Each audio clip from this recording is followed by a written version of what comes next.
తాప్సీ పన్నుకు ఈ మధ్య నోటి దురుసు పెరిగిపోయి ఏది పడితే అది వాగుతున్న సంగతి తెలిసిందే.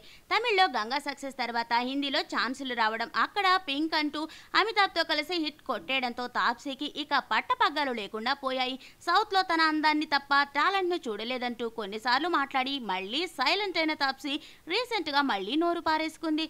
బొడ్డు మీద కొబ్బరి చెప్పులు పెట్టి కొట్టడం ఏం సరసమో అంటూ దర్శకేంద్రుడు కె రాఘవేంద్రరావు మేకింగ్ ను కూడా తప్పుపట్టింది.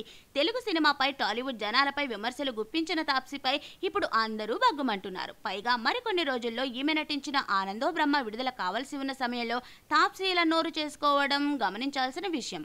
ఆనందో బ్రహ్మ సినిమా అంతా పూర్తి చేసేసి రిలీజ్ చేసేందుకు మేకర్స్ ప్రయత్నిస్తుండగా ఇప్పుడు తాప్సీని బాయ్కాట్ చేయాలంటూ, ఆమెకు ఇక్కడ ఆదరణ ఉండదంటూ సోషల్ మీడియాలో క్యాంపెయిన్ ఊపందుకుంది. పైగా ఆనందో బ్రహ్మ ప్రచారం కోసం ఈమె హైదరాబాద్ వస్తే తాప్సీ ప్రెస్ మీట్స్ ను బాయ్కాట్ చేయాలని మీడియా వర్గాలు భావిస్తున్నాయి.